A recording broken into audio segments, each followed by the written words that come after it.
Les pompiers interviennent dans une maison en feu. L'incendie est vraisemblablement d'origine criminelle et les corps de 2 femmes tuées par balle sont retrouvés dans les décombres. On a trouvé un abri sous le plancher et il y avait un grand nombre d'ossements là-dessous. On s'est dit, voilà quelque chose qu'il faut examiner sans tarder. Les policiers s'aperçoivent bientôt que le cauchemar ne fait que commencer. Car un tueur en série est sans doute impliqué dans cette affaire. Il était surnommé le flingueur. Il se vantait d'avoir commis plusieurs autres meurtres. C'était vraiment effrayant. On se demandait si c'était bien l'arme du crime trouvée dans la voiture. Bonjour, soyez les bienvenus sur ce plateau et merci de suivre cette nouvelle enquête impossible en ma compagnie. Policiers et experts scientifiques enquêtent sur les crimes et traquent les meurtriers. Aux moyens d'investigation traditionnels s'est ajoutée aujourd'hui une panoplie de nouvelles technologies. Comparaison de signatures ADN, fichiers informatiques, analyse fine des matériaux, études des insectes nécrophages et recherches balistiques sont au service de la justice. Mais quand un assassin, trop bavard, se vante de ses exploits auprès de ses amis, la tâche des enquêteurs s'en trouve bien sûr facilitée. Quand les pompiers sont arrivés, ils ont vu une grande quantité de fumée qui sortait du bâtiment. La porte d'entrée était fermée à clé, alors ils l'ont enfoncée. Après être entrés, ils ont commencé à fouiller différentes pièces pour voir s'il n'y avait pas quelqu'un coincé quelque part.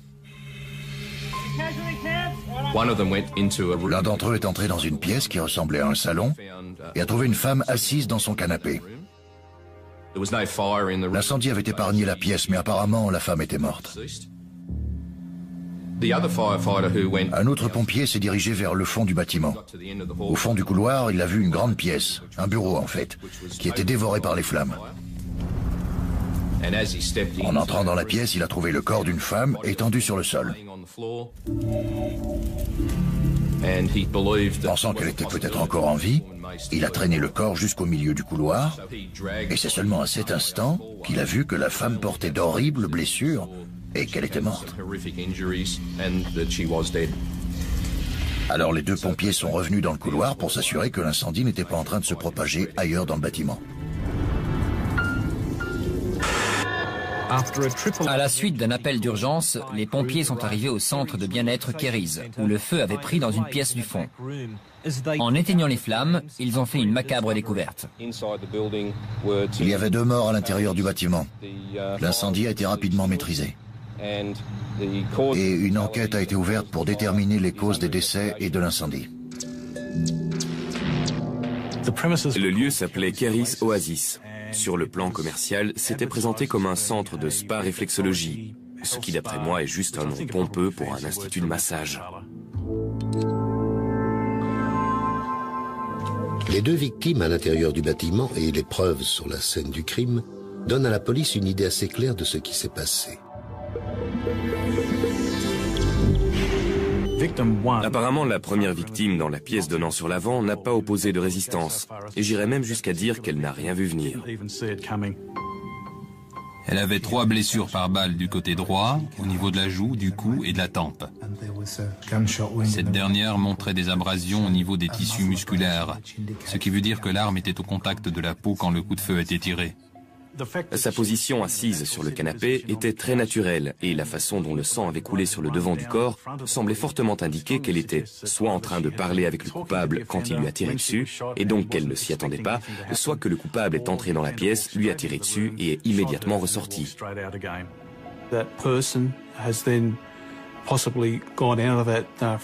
Ensuite, peut-être que le meurtrier est sorti de la pièce, a eu une altercation avec la 2e victime et a tiré 3 autres coups de feu à proximité du couloir en direction de la réception.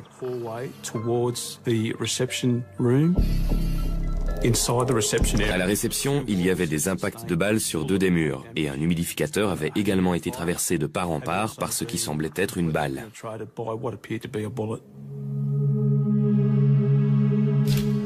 On a aussi trouvé des provisions, une boîte de haricots cabossés.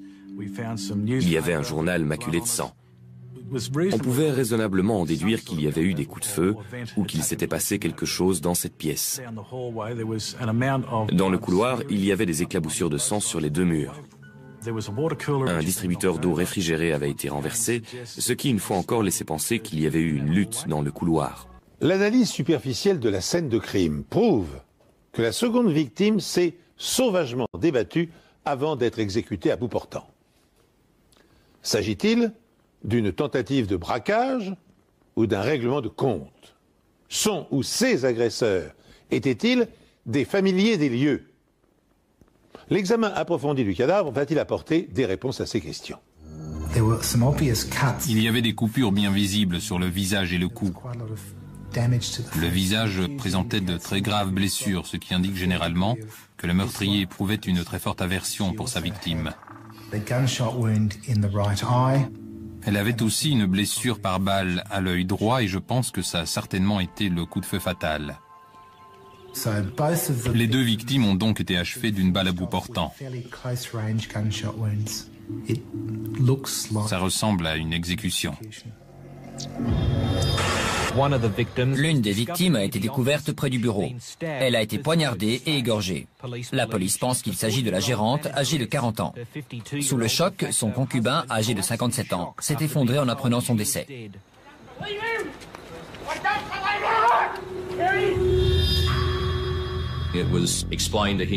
On lui a expliqué qu'il ne pouvait pas entrer car c'était une scène de crime. Et les pompiers ont dû le maîtriser pour l'empêcher d'entrer.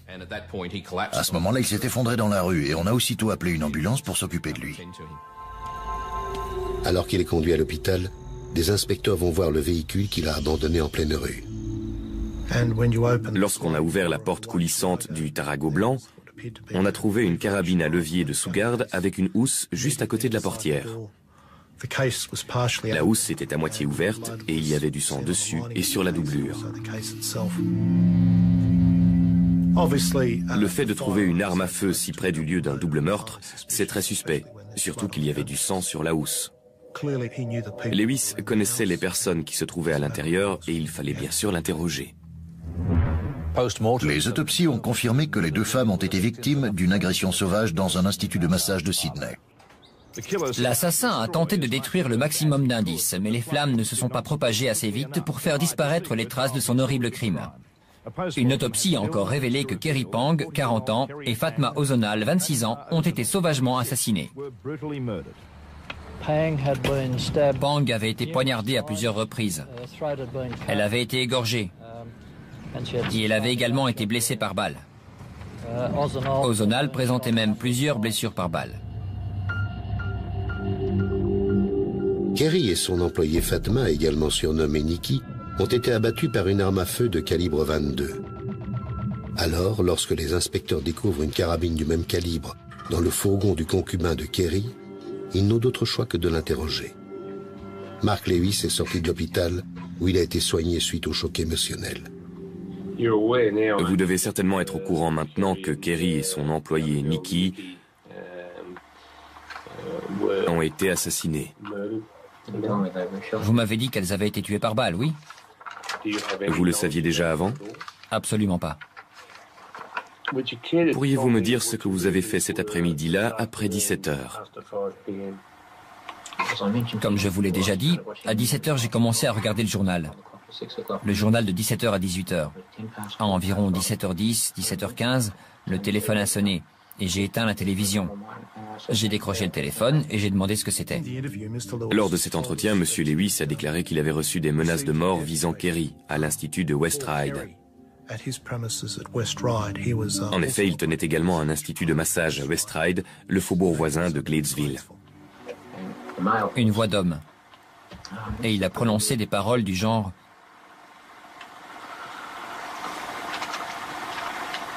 « Je vais tuer votre compagne. Elle ne mérite pas de vivre. » Quelque chose de ce genre. Et il a raccroché. J'étais en colère. J'ai raccroché aussi. J'ai cru que c'était une mauvaise blague. Et je n'y ai plus repensé. J'ai rallumé la télévision. Mais j'avais l'estomac un peu retourné. D'habitude, ce genre de blague au téléphone me laisse indifférent. Mais là, c'était la voix. Elle m'avait fait froid dans le dos. Il y avait quelque chose de bizarre. Monsieur Lewis, avez-vous reçu d'autres appels de ce type, du genre de celui d'hier après-midi? Au cours des 12 derniers mois, j'ai dû recevoir une dizaine de menaces par téléphone. Parfois par des hommes ou bien des femmes. On me traite de pourri et Kerry de garce. Certains nous prennent pour des salauds. Vous aussi peut-être. Mais on veut simplement gagner notre vie pour payer nos factures et vivre normalement. C'est tout. Après avoir reçu cette menace, il nous a dit qu'il avait appelé Kerry et qu'elle était venue de Gladesville à West Ryde pour en discuter avec lui. Et je lui ai dit, ils t'ont menacé. Elle a répondu qu'elle n'avait fait de mal à personne. Au fil des ans, on avait eu pas mal de problèmes avec des filles, des maris, mais rien de très important. Elle a dit qu'elle allait appeler Dick Letchford. Elle a appelé de Ryde parce qu'elle avait le numéro sur elle. Ils lui ont dit qu'il était à Chatswood. Elle a répondu qu'elle lui avait pourtant laissé un message. Ensuite, Mark l'a raccompagné à l'Institut de Gladesville. On a roulé jusqu'à Gladesville et sur la route de Pittwater, il y a un petit magasin. On y est entrés tous les deux. Elle a fait le tour et elle a pris du pain de mie et quelques boîtes de conserve. Elle est montée dans sa voiture et moi dans la mienne. On a passé l'angle de la rue, on s'est garé et on a marché jusqu'à la porte d'entrée de l'Institut. D'après lui, il lui a souhaité bonne nuit et il est retourné à son salon de West Ryde. Vous vous rappelez quelle heure il était quand vous l'avez quitté?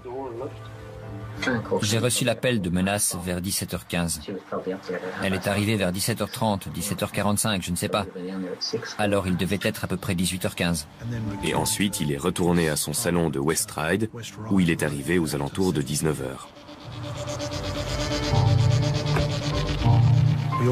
On lui a aussi parlé de la carabine qu'on avait trouvée dans son Tarago. Pourriez-vous me donner une description de cette arme à feu? C'est une Winchester de calibre 22.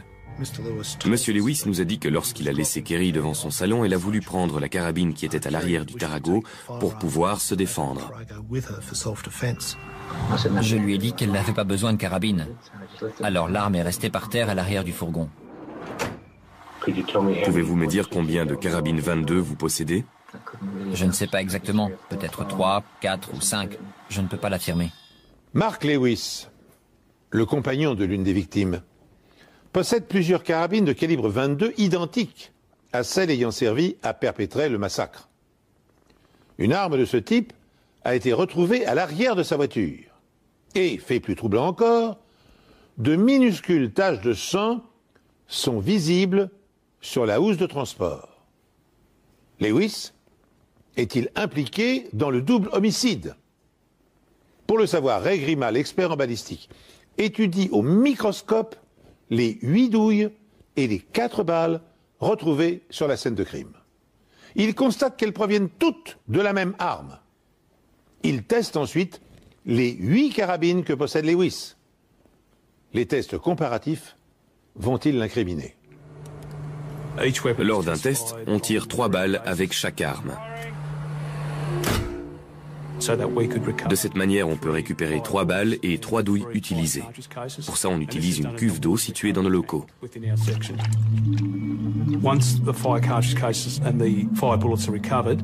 Une fois qu'on a récupéré les balles et les douilles, je compare la surface de ces dernières à celle des balles et des douilles qui ont été retrouvées sur une scène de crime.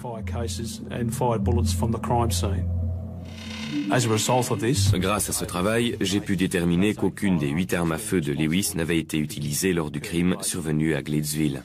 Cet élément écarté, la police s'intéresse aux menaces de mort. La scène du crime et l'autopsie ont indiqué que Kerry était certainement la personne visée, et il semble qu'elle ait pris cette menace suffisamment au sérieux pour appeler la police.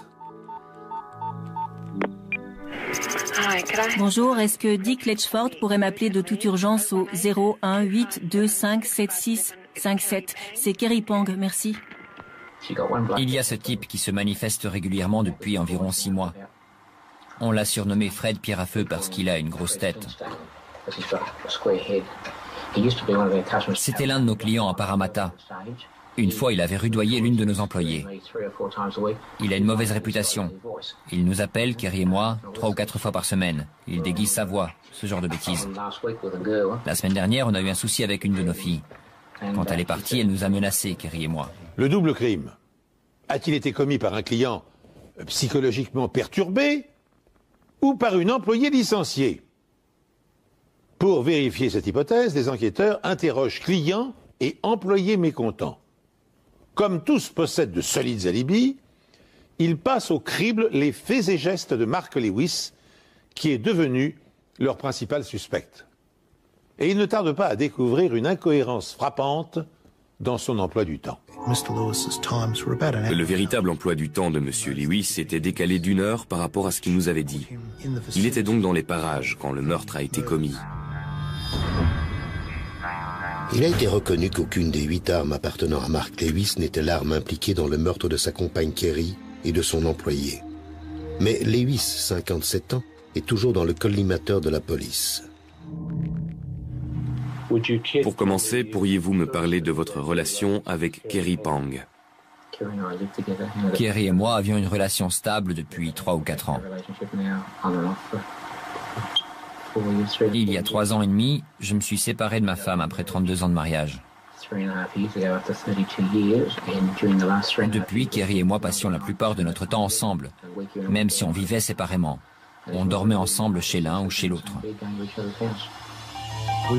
On a parlé à beaucoup d'amis et d'associés de Lewis et de Kerry Pang. Certains ont insinué que Kerry avait trompé Lewis. D'autres ont évoqué la jalousie pratiquement maladive de ce dernier. Il y avait sans aucun doute des problèmes d'ordre financier entre eux. Il y en avait aussi sur le plan professionnel. Leur relation n'était donc pas aussi sereine et tendre que M. Lewis l'a décrit durant son interrogatoire. La police décide de réétudier en détail sa version des événements. Vous vous rappelez quelle heure il était quand vous l'avez quitté? J'ai reçu l'appel de menace vers 17h15. Elle est arrivée vers 17h30, 17h45. Je ne sais pas. Alors il devait être à peu près 18h15. Effectivement, Kerry s'est bien rendue à son institut de massage de West Ryde où elle a passé cet appel à la police. Bonjour, est-ce que Dick Letchford pourrait m'appeler de toute urgence? C'est Kerry Pang, merci. Mais d'après le relevé des appels téléphoniques et le témoignage de l'une de ses employées, Kerry est arrivée à l'Institut vers 18h45 et non pas à 17h45 comme le prétend Lewis. Je ne me sentais pas dans mon assiette. Elle m'a proposé de ramener Chris à Gladesville et de fermer le salon de West Ryde. J'ai dit que c'était une bonne idée. Chris, l'employé de Mark Lewis, a décidé de rester.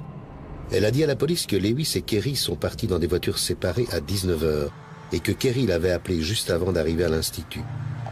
Les relevés téléphoniques ont confirmé qu'il était alors 19h18. Vous vous rappelez quelle heure il était quand vous l'avez quitté? Il devait être à peu près 18h15. Seulement 12 minutes plus tard, les pompiers sont appelés sur les lieux. Kerry et son employé sont déjà mortes. D'après la déposition de Lewis, à 19h30, il était déjà de retour dans son salon de West Ryde depuis une demi-heure. Après avoir quitté Gladesville, où êtes-vous allé? Je suis rentré à West Ryde. D'après vous, vers quelle heure êtes-vous arrivé là-bas? Si je me souviens bien, comme j'ai écouté les infos, aux environs de 19h.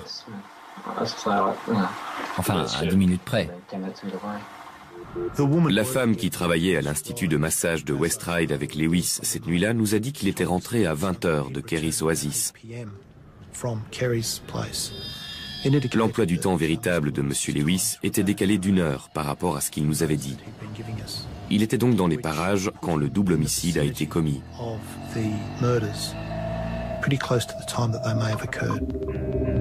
La housse de la carabine et les vêtements de Mark Lewis ont été emmenés comme pièce à conviction la nuit du meurtre.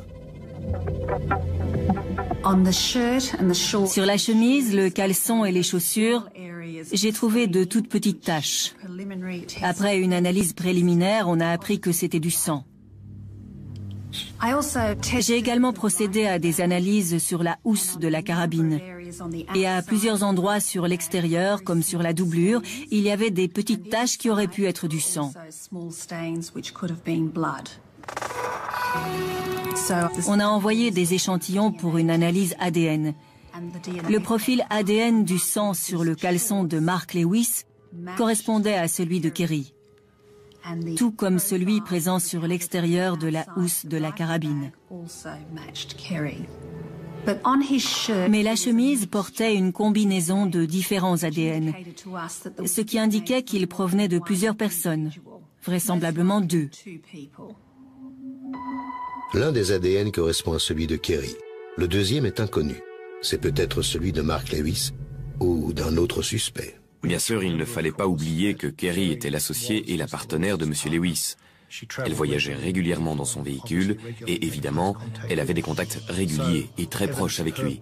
Le seul fait qu'il y ait des traces de son sang sur les vêtements de Lewis et en quantité infime ne voulait pas dire qu'il était directement impliqué dans le meurtre. Il était évident qu'il n'était pas tout blanc, mais à ce stade, ce n'était pas suffisant pour l'inculper de meurtre. Pourriez-vous me dire quelles ont été et quelles sont vos relations avec Lindsay Rose? Et puis, 2 ans plus tard, un grand pas en avant. Ça fait 10 ans environ maintenant que je connais Lindsay. Quand je l'ai rencontré au début, on était copains pour les virer dans les bars. On avait un informateur en qui on avait confiance, dont on savait qu'il nous donnait des informations fiables. Et il nous a dit qu'au cours d'une conversation avec Lindsay Rose, il lui avait dit qu'il avait commis plusieurs meurtres. En entrant le nom de Lindsay Rose dans leur base de données, les policiers découvrent que l'homme âgé de 41 ans n'est l'auteur que de délits mineurs. Néanmoins, selon leur informateur, Rose se serait vanté dans un pub d'avoir commis un double meurtre le jour de la Saint-Valentin.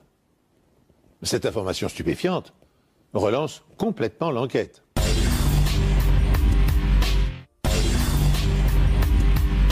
Lindsay Rose disait que le mari de la femme qui était propriétaire du salon l'avait payé 15 000 € pour commettre un meurtre et s'assurer qu'elle serait tuée. Mais comme la police va le découvrir, pour ce qui en est des confessions, Lindsay n'en est malheureusement qu'au début. La nouvelle unité spéciale Yandy a été mise en place pour réexaminer un certain nombre de meurtres non résolus en Nouvelle-Galles du Sud. Les résultats de leur investigation les amènent à une affaire en particulier. Un informateur a dit aux inspecteurs que les meurtres de la Saint-Valentin étaient l'œuvre d'un tueur professionnel. Apparemment, Mark Lewis aurait engagé Lindsay Rose pour tuer sa compagne.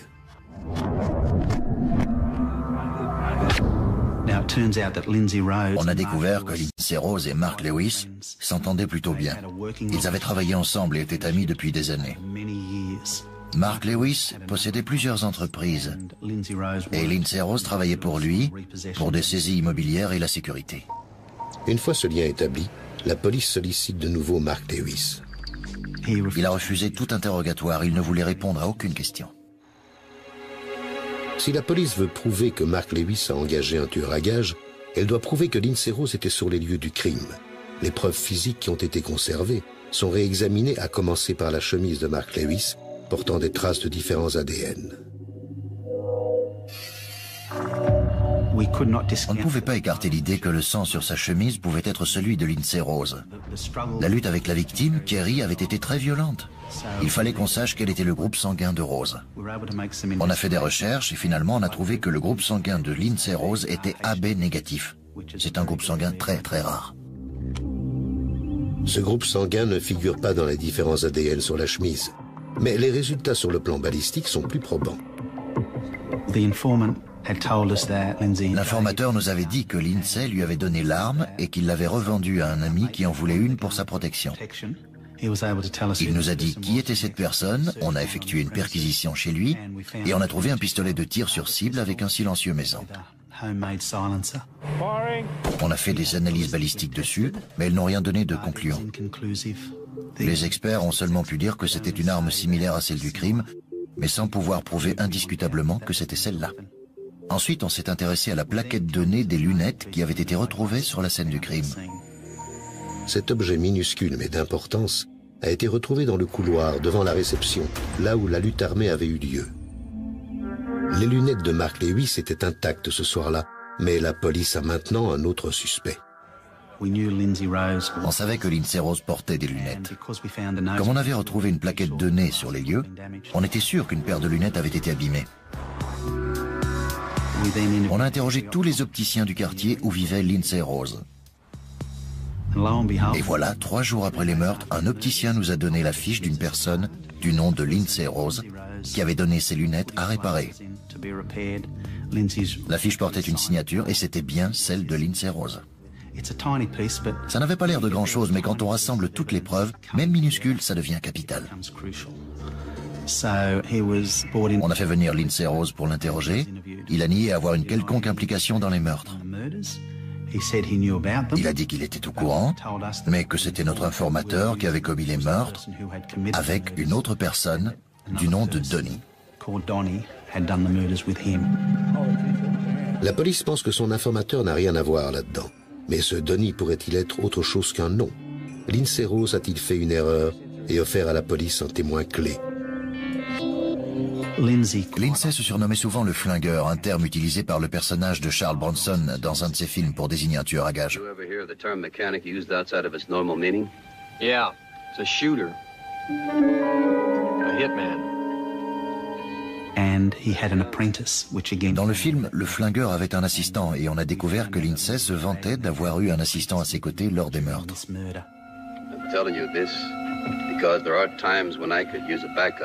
Si le mystérieux Donnie existe réellement, son identification permettra peut-être de confondre l'assassin et son commanditaire.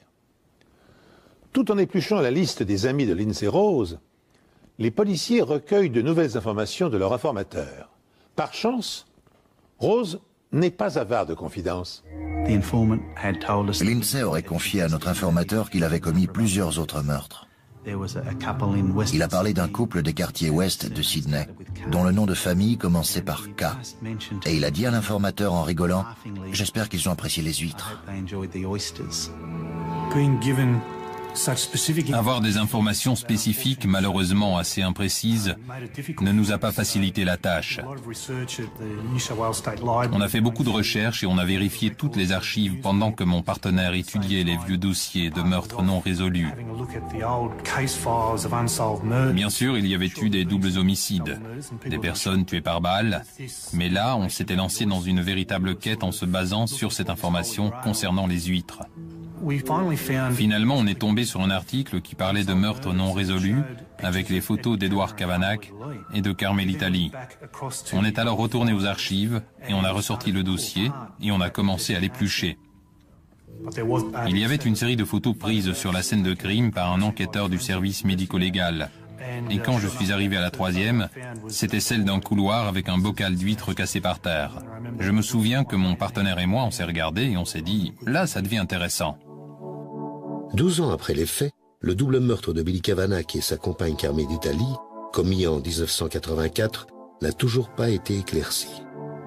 Quand je suis arrivé sur place, j'ai monté les escaliers jusqu'à la terrasse qui donne sur la porte d'entrée. Et là, juste derrière le seuil, il y avait 2 bocaux d'huîtres par terre. L'un cassé en 1000 morceaux, l'autre intact. Ce détail n'a jamais été communiqué aux médias, que ce soit à la période des meurtres ou par la suite. Les détails concernant les décès sont également restés secrets. Monsieur Kavanagh avait reçu 4 balles, dont une entre les 2 yeux. Lindsay Rose a dit à l'informateur que son premier coup de feu avait été parfait et qu'il l'avait touché entre les 2 yeux, et il en était fier. Encore une fois, c'était peut-être un élément que l'assassin pouvait être le seul à connaître. Sa femme, Carmelita Lee, avait aussi reçu 4 balles à bout portant. Ça ressemblait à une exécution, un meurtre de professionnel pour ainsi dire. Quand on compare ça avec l'autre double meurtre, ça ressemble clairement beaucoup à ce qui s'était passé 10 ans plus tard. Une autre preuve retrouvée sur les lieux du crime laisse peu de doute aux enquêteurs. Les affirmations de Lindsay Rose n'étaient pas de la vantardise. On avait également trouvé du sang sous les ongles de Bill Kavanagh, qu'on a fait analyser par le service médico-légal. En 1984, les tests ADN n'existaient pas, mais on a pu déduire que cet échantillon correspondait à moins de 1,5% de la population australienne. Le groupe sanguin était AB négatif, le même que Lindsay Rose. Pour moi, en tant qu'enquêteur, c'était quelque chose de très important. Lindsay Rose avait un groupe sanguin très rare, et on en avait retrouvé des traces sous les ongles d'Edward Kavanagh. Alors on s'est dit, voilà quelque chose qu'il faut examiner sans tarder. Certes, Lindsay Rose avait déjà été condamné et emprisonné, mais uniquement pour des infractions au code de la route, pour des escroqueries de piètre envergure. Le petit délinquant est-il passé du côté du grand banditisme à l'insu de la police? S'est-il progressivement transformé en assassin multirécidiviste? C'est probable. C'est pourquoi les policiers décident sans tarder de procéder à son arrestation. On était dans le bureau de l'unité d'intervention avec le patron, quand il a reçu un appel des agents chargés de la surveillance, disant que Lindsay Rose avait apparemment réussi à leur filer sous le nez. On a tout de suite été très inquiets parce qu'il était aussi recherché par une autre unité pour un double meurtre. Et de notre côté, on avait aussi relancé une affaire et on le recherchait maintenant pour un cas très similaire. On était sidérés. On n'aurait jamais cru qu'il aurait pu fausser compagnie à nos collègues. Mais bon, personne n'est parfait. Il est entré dans le centre commercial, il est allé chez le coiffeur, s'est fait couper les cheveux et a fait une coloration. Il est passé de son roux naturel à châtain foncé. Il a retiré ses lunettes et a mis des lentilles de contact. Il a aussi changé de vêtements, puis il est ressorti et passé devant les agents de surveillance qui ne l'ont pas reconnu. Il fallait faire tout ce qui était en notre pouvoir pour le retrouver, le coincer. Rose étant en fuite, la traque de l'assistant du flingueur s'accélère. Les recherches approfondies ont finalement abouti à un nom. Voici Ronald Lewis Walters. L'assistant s'appelait Ronald Walters, mais on le surnommait Donnie. Tout le monde le connaissait sous ce nom-là. On l'a interrogé et il a avoué sa participation au meurtre. Pouvez-vous nous dire et nous montrer ce qui s'est passé ici le 14 février 1994? Ok, on est descendu de la voiture et on est venu jusqu'ici. Je suis allé à la porte. Qui ça, on? Moi et Lindsay Rose. Je suis allé à la porte et j'ai frappé. Lindsay se tenait à peu près ici. Donnie nous a dit qu'il ignorait complètement que Rose allait tuer quelqu'un. Il avait juste dit qu'il devait absolument entrer, que son visage était trop connu et qu'il lui donnerait 300 € s'il arrivait à se faire ouvrir la porte pour que lui puisse entrer après. Je suis entré. Et ensuite, qu'est-ce qui s'est passé? Une fille m'a laissé entrer. Elle a commencé à me parler des différents massages qu'il proposait et tout ça. Et que faisait Lindsay pendant ce temps?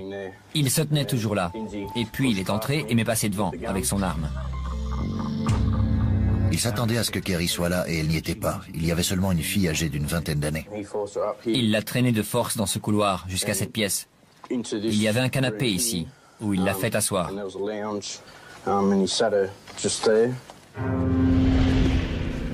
Je suis allé à la fenêtre, j'ai regardé dehors et j'ai vu deux personnes, un homme et une femme, qui traversaient la rue en direction de la maison.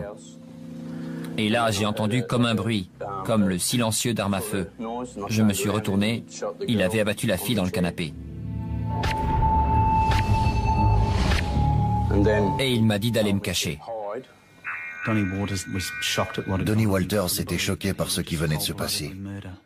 Il n'arrivait pas à croire que Lindsay tuait cette jeune femme de sang-froid. C'est à ce moment-là que Kerry est entré. L'homme qui l'accompagnait avait un revolver. Il l'a pointé sur moi. Et comme je ne savais pas s'il allait tirer ou pas, je lui ai donné un coup de poing. Je l'ai plaqué au sol et je l'ai maintenu au sol. Lindsay m'a engueulé parce que j'avais frappé ce type et que je l'avais plaqué au sol. Il a dit que c'était lui qui l'avait payé pour faire ce boulot. De ce que j'ai compris, c'était le copain ou le mari de la deuxième fille. C'était la preuve qui manquait à la première enquête en 1994. On avait maintenant un témoin oculaire qui apportait les éléments impliquant Mark Lewis et Lindsay Rose. La police décide de ne pas arrêter Mark Lewis. Même si la présence du sang de Kerry sur la housse de sa carabine et sa chemise sont maintenant des éléments plus convaincants, le dossier sera plus solide si Rose avoue que c'est Lewis qui l'a engagé. Mais pour ça, il faut d'abord lui mettre la main dessus. La police craint que cette propriété délabrée au sud de Wentworthville ne cache un cimetière. Dans sa quête du tueur à gages, la police décide de révéler l'affaire au grand jour. Notre informateur nous avait dit qu'à une époque, Rose avait habité à cet endroit et qu'il avait caché ou mis des choses en sécurité sous le plancher. Lindsay a dit à cet informateur que ce serait l'endroit idéal pour dissimuler un corps. Lindsay Rose a vécu ici. Les inspecteurs procèdent alors à des fouilles pour voir s'il n'y aurait pas d'autres victimes enterrées ici. Ça a beaucoup attiré l'attention des médias, alors on a communiqué sur la raison de notre présence sur les lieux. C'est une unité spéciale de la police, Yandy, qui a donné l'ordre de faire ces fouilles. Elle enquête sur 8 dossiers de meurtres non résolus commis à Sydney et sur la North Coast. La police veut interroger Rose, 42 ans, concernant le meurtre de 2 femmes dans un institut de massage de West Ryde il y a 3 ans. À ce stade, je ne tiens pas vraiment à faire de suppositions sur ce qu'on s'attend à trouver sous le plancher de la maison. On espérait trouver un corps, ou des armes à feu, quelque chose qui aurait relié Lindsay Rose. Les fouilles effectuées sous la maison occupée autrefois par Rose n'apportent pour l'instant aucun résultat probant. Pourtant, la présence de la télévision accélère l'enquête. Quelques minutes seulement après la diffusion du reportage, un homme appelle la police. Il prétend avoir aperçu Lindsay Rose dans une rue d'Adélaïde. Il avait été localisé, et notre plus grande crainte, c'était qu'il s'échappe. Il nous avait déjà échappé une fois, je ne voulais pas que ça se reproduise. Lindsay Rose était en cavale depuis 10 mois, et jusqu'à ce que quelqu'un reconnaisse sa photo et contacte la police d'Adélaïde.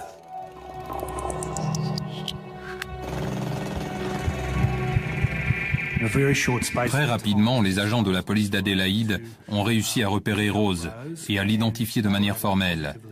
Ils nous ont contactés pour nous dire « on le tient, quels sont les ordres ?» Et le patron, Rod Baker et moi-même, on leur a répondu « arrêtez-le immédiatement ».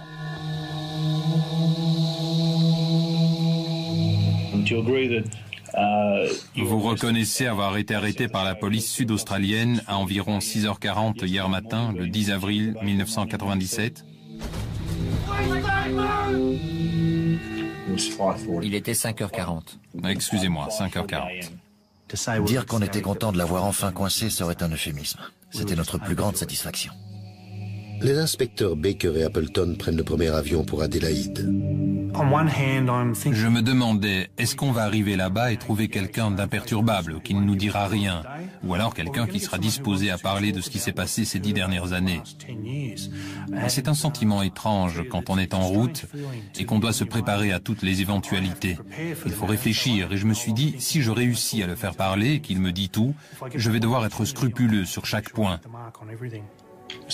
L'inspecteur Baker et moi-même enquêtons sur le meurtre d'Edward Kavanagh et Carmelita Lee à Hoxton Park aux environs du 20 janvier 1984. Pouvez-vous nous dire quoi que ce soit là-dessus? Oui, c'est moi.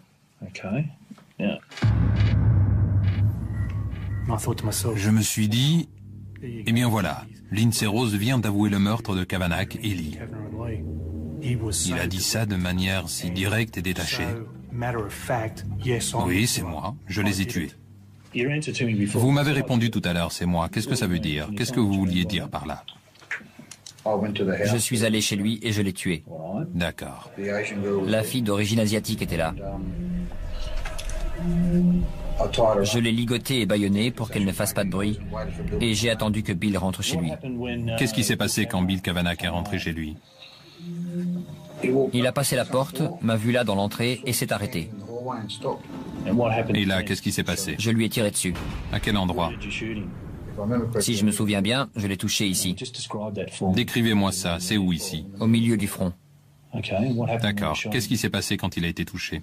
Il a heurté la rambarde de la terrasse. En tombant, il a lâché 2 bocaux d'huîtres qui se sont fracassés par terre. Ces informations corroboraient celles que nous avions recueillies et celles réunies par les enquêteurs de la première enquête. Il ne faisait aucun doute que Lindsay était l'assassin. Le lendemain, on a interrogé Lindsay concernant les meurtres de la Saint-Valentin. Il a dit la vérité sur ce qui s'était passé sans hésitation. J'étais présent sur les lieux, en compagnie d'un type nommé Donnie. Et c'est moi qui ai commis les meurtres. Pourquoi avez-vous tiré sur Fatma Ozonal? Pour qu'elle ne nous cause pas d'ennui. Quand vous avez tiré, vous étiez conscient que vous pouviez la tuer? Oui. Ça vous posait un problème? Oui. Pourquoi? Parce qu'elle n'aurait pas dû se trouver là. Qu'est-ce qui s'est passé ensuite? Kerry est entrée. Mark était juste derrière elle. Il avait un revolver. Vous étiez surpris de voir Mark Lewis? Oui, il n'était pas censé venir. Qu'est-ce qui s'est passé alors? Il y a eu une grosse bagarre. Kerry criait. Mark aussi. Kerry se débattait pour m'échapper. Mark se battait avec moi. Et Donnie se battait avec tout le monde.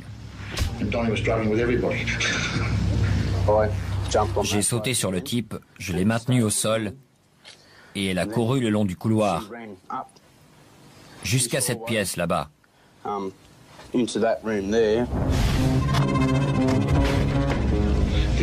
La bagarre s'est déroulée dans le couloir, et on a fini dans la pièce du fond. Elle répétait « Non, Lindsay, non. Lindsay, ça y est, tu m'as eu. Ne me fais pas de mal. » Et puis j'ai entendu une sorte de gargouillis. Vous lui avez fait autre chose? Oui, je l'ai poignardée. Pourquoi? Parce que Mark n'arrêtait pas de hurler. Elle n'est pas morte, elle n'est pas morte. Qu'est-ce qui s'est passé ensuite? J'ai tiré sur Kerry. Où ça? Dans l'œil, je crois. Il n'a montré aucun remords, aucune pitié. Il racontait simplement une histoire comme elle s'était déroulée. C'était vraiment effrayant. Vous vous souvenez à quel moment vos lunettes se sont cassées? Non, c'est flou. Je crois qu'elles sont tombées et que quelqu'un a marché dessus, ou que j'ai marché dessus, je ne sais plus. Vous vous souvenez quelle partie s'était cassée? Oui. Plus tard, je suis allé acheter une nouvelle plaquette de nez. Et j'ai commandé de nouvelles lentilles de contact. Lindsay a dit que la principale raison pour laquelle il avait commis le meurtre était parce que Mark Lewis l'avait harcelé pendant des mois et des mois pour qu'il le débarrasse de sa compagne. Ils avaient des problèmes de couple et il voulait juste se débarrasser d'elle. Mark me mettait la pression. Il me demandait tout le temps « Tu vas le faire? Tu vas le faire ?» Et il a fait monter la somme jusqu'à 15 000 €. C'est là que j'ai décidé de le faire. Et je viens de me rappeler quelque chose. J'ai eu l'arme par Mark Lewis. Voilà, c'est Mark Lewis qui m'a fourni l'arme. Extradé vers la Nouvelle-Galles du Sud, Lindsay Rose est inculpé des 4 meurtres. Fort des preuves matérielles qu'ils ont accumulées pendant 3 ans, les policiers sont maintenant en mesure d'inculper Mark Lewis pour le meurtre de sa compagne et de son employé.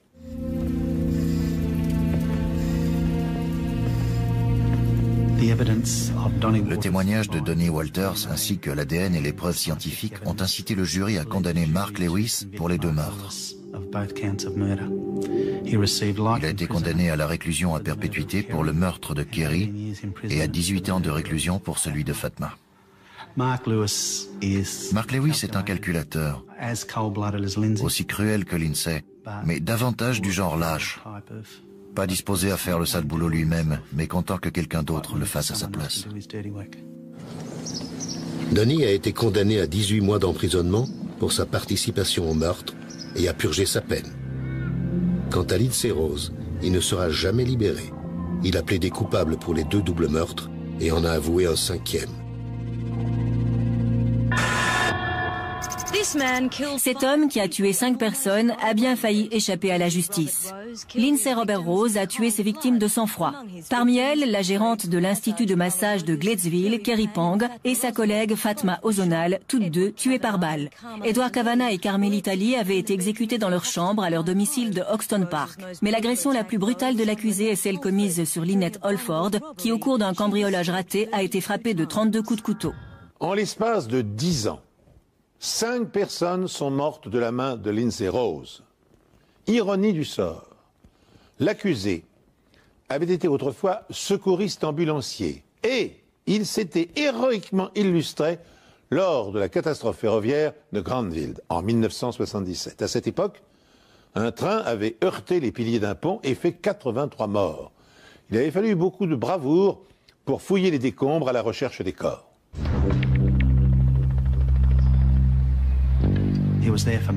Il a été là pratiquement tout le temps.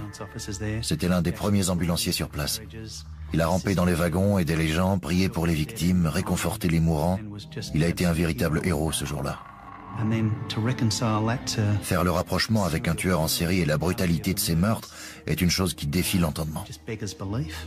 Ainsi se termine la tragique épopée de l'assassin commanditaire, du tueur à gages et de son assistant. Ironie de l'histoire, sachez encore que Lindsay Rose et 7 autres condamnés se sont plaints de leurs conditions de détention dans le quartier de haute sécurité de leur prison. Selon eux, à travers des lettres acheminées clandestinement hors des murs, la suppression de la lumière du jour dans des cellules volontairement réfrigérées, la corruption généralisée et des abus physiques et mentaux auraient déjà conduit 2 détenus au suicide.